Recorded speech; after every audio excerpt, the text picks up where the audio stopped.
तो भाई पिछली वीडियोज़ में हमने बहुत सारी बातें की थी और बहुत सारे मरहलों से गुज़र कर हम इस नतीजे तक पहुँचे थे कि बेस्ट फिट लकीर के लिए, यानी ऐसी लकीर बनाने के लिए जिसका सारे नुक्तों से स्क्वायर्ड फासला कम से कम हो, यानी खलल कम से कम हो, हमें इन दोनों इक्वेशंस को हल करके ढलान, जिसको हम m से दिखा रहे हैं, और y इंटरसेप्ट जिसको हम b से दिखा रहे हैं, इनकी इकदार मालूम करनी होगी। तो मैं इन सब चीज़ों को अभी के लिए हटा दूंगी। अच्छा, अब हम इस सिस्टम ऑफ इक्वेशंस को, यानी इक्वेशन के निज़ाम को ख़ात्मे की मदद से, यानी एलिमिनेशन की मदद से m और b के लिए हल करेंगे। तो चलें काम शुरू करते हैं m की कदर मालूम करने से। अच्छा, इससे पहले कि मैं ये काम शुरू करूं, मैं चाहती हूँ कि m को मैं हटाकर कोएफिशिएंट के दूसरी तरफ ले आऊं। यूँ दोनों इक्वेशंस की तरतीब भी एक जैसी हो जाएगी। अब ऐसा करते हैं कि पहली इक्वेशन से दूसरी इक्वेशन को माइनस कर देते हैं। यूँ फिर ये दोनों भी आपस में कट जाएंगे और x की औसत कदर ज़रब m से हम माइनस कर रहे होंगे x स्क्वायर की औसत कदर बटा x की औसत कदर ज़रब m को, और इक्वेशन के दूसरी तरफ हमारे पास आ जाएगा y की औसत कदर माइनस x ज़रब y की औसत कदर बटा x की औसत कदर।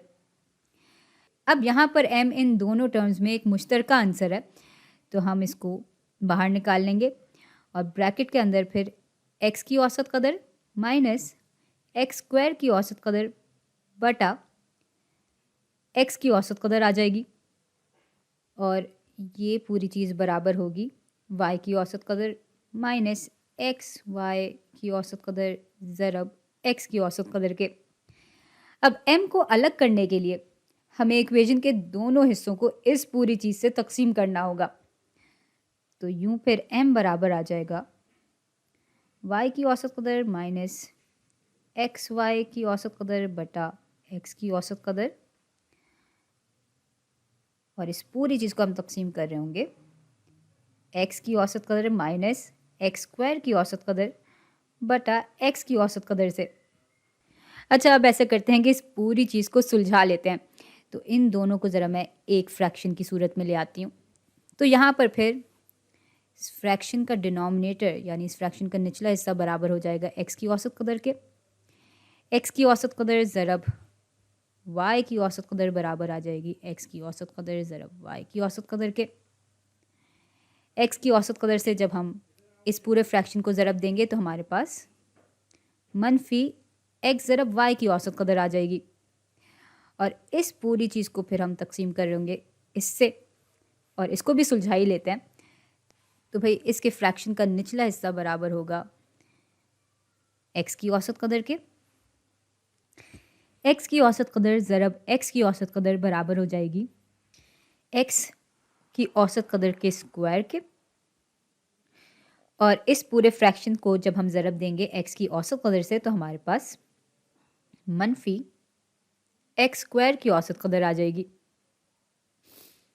अच्छा, इसको मज़ीद हल करेंगे तो ये दोनों चीज़ें आपस में कट जाएंगी और m फिर बराबर हो जाएगा x की औसत कदर ज़रब y की औसत कदर माइनस x ज़रब y की औसत कदर बटा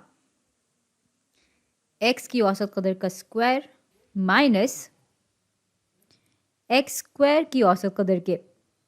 तो भाई यूँ हमारे पास आखिरकार उस m की कदर आ गई जिसकी वजह से लकीर में कम से कम खलल पाया जाएगा, और अब इसकी मदद से हम b की यानी y इंटरसेप्ट की कदर मालूम करेंगे।